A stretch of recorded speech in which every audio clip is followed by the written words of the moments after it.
ราดหน้าจะอร่อยต้องอยู่ที่หมูหมักนุ่มๆด้วยค่ะ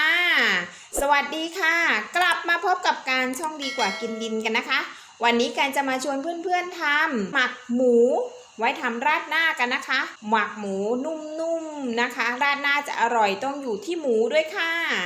วันนี้การใช้หมูสันนอกนะคะเนี่ยค่ะหั่นความหนาประมาณนี้นะคะความกว้างความยาวของชิ้นก็อยู่ที่ความพอใจของเราเลยอะค่ะใช้วันนี้ก็ใช้1กิโลนะคะเนี่ยค่ะถ้าหมูอะมันนิ่มใช่ไหมมันหั่นยากเพื่อนๆก็เอาไปใส่ช่องฟิตก่อนนะคะให้พอแบบมันเซ็ตตัวให้มันแข็งๆหน่อยอะแล้วค่อยเอาออกมาหั่นเนี่ยค่ะสันกลางนะคะสันนอกหมูสันนอกเขาเรียกหมูสันนอกการจะเลือกชิ้นที่แบบมันค่อนมาทางสันคอเนี่ยมันจะมีความอะไรนะมันเนี้ยมันจะมีมันแบบแทรกๆเนี้ยอร่อยแล้วหมูมันจะไม่แข็งมากมันจะนิ่มปริมาณหมูที่การใช้1กิโลกรัมค่ะ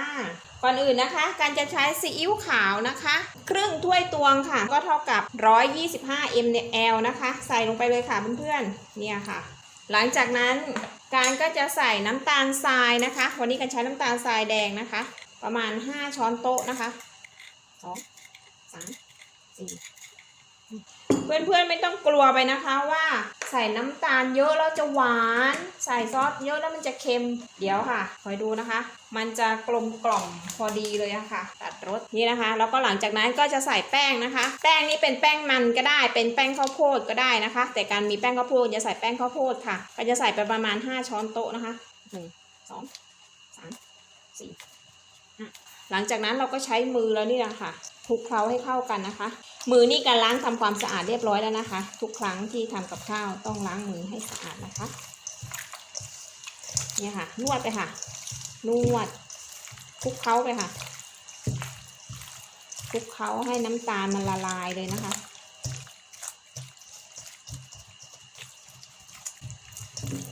หลังจากนั้นการก็นี่ค่ะจะเติมโซดาลงไปนะคะโซดานี้ต้องแช่เย็นเลยนะคะเย็นจัดๆเลยนะคะ1 ขวดค่ะเพื่อนๆใส่ลงไปเลยค่ะนะ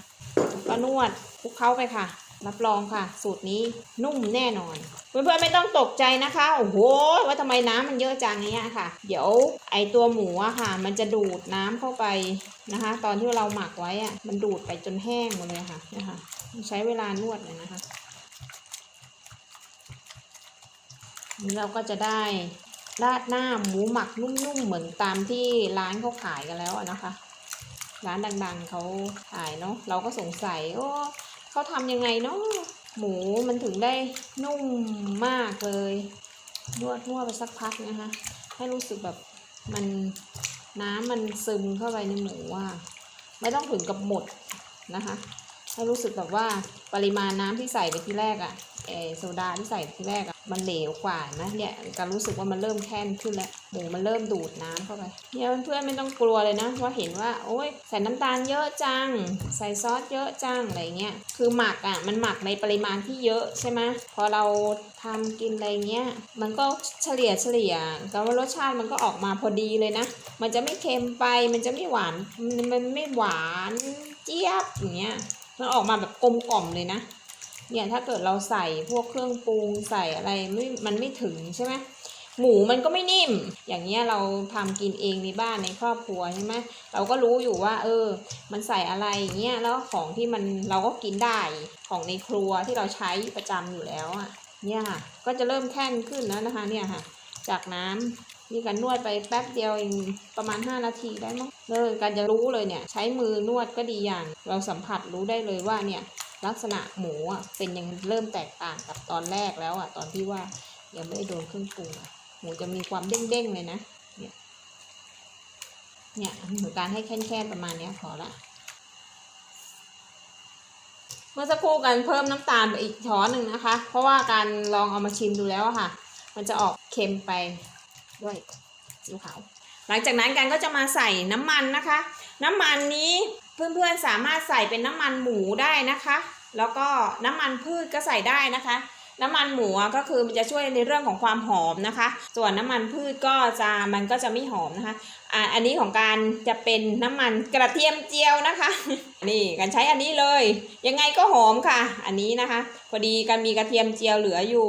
เลยน้ำมันมันก็ยังมีอยู่นะคะการจะใส่ไปประมาณ5 ช้อนโต๊ะนะคะอันนี้ก็แล้วแต่เพื่อนๆเลยนะคะ อันนี้เขาเรียกใส่น้ำมันเนี่ยเพื่อเพิ่มความชุ่มชื้นให้กับหมูเนื้อหมูเราจะได้ไม่แห้ง3นะคะพยายามเอาเป็นที่น้ำมันนะคะมันจะหอมหมูเรามันจะมีความนุ่มเด้งแล้วก็ชุ่มชื้นไม่แห้งอะค่ะเขาอีกสักพักหนึ่งนะคะเขาให้น้ำมันมันเข้าเนี่ยค่ะเนี่ยทำไว้แล้วก็เสร็จแล้วก็แช่ฟิตเอาไว้เนาะแบ่งใส่กระปุกใส่ถุงไว้ทำเป็นพอมื้ออ่ะแม่อยากกินราดหน้าอย่างเงี้ยการก็เนี่ยหมักหมูแบบเนี้ยทิ้งใส่ตู้เย็นไว้โอเคเอาสะดวกสบายเลยด้วยมีแค่เส้นมีแค่นั้นเราก็มาทำให้ลูกกินได้เนี่ยค่ะง่ายๆค่ะเพื่อนๆหรือเพื่อนๆก็ลองดูนะคะอันนี้การก็มาแชร์เป็นแนวทางนะคะเพื่อนๆจะปรับจะเพิ่มจะลดอันไหนก็แล้วแต่นะคะความนุ่มความอะไรก็อยู่ที่ความพอใจเพื่อนๆเลยนะคะเห็นไหมจากน้ำที่แรกที่มันจึงๆใช่ไหมนี่มันก็ซึมเข้าไปในหมูค่ะอันนี้ก็เป็นอีกหนึ่งสูตรหมักหมูนะคะไว้ทำราดหน้าง่ายๆค่ะของก็หาได้ตามในครัวเรานี่เลยแหละค่ะแล้วก็สูตรหมักหมูบาช่อ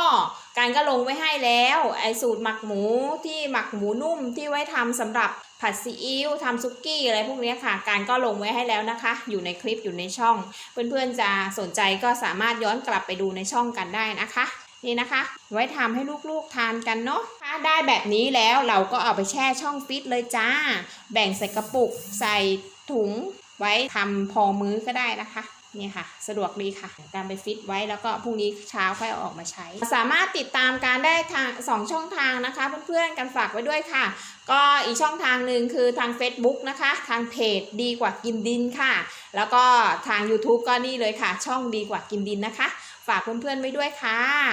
หากชอบคลิปนี้ฝากกดไลค์กดแชร์กด Subscribe เพื่อเป็นกำลังใจให้การทำคลิปต่อไปด้วยนะคะคลิปหน้าการมีอะไรง่ายๆอยู่กับบ้านอยู่กับครัวแบบนี้นะคะติดตามชมกันด้วยค่ะวันนี้การขอตัวลาไปก่อนค่ะ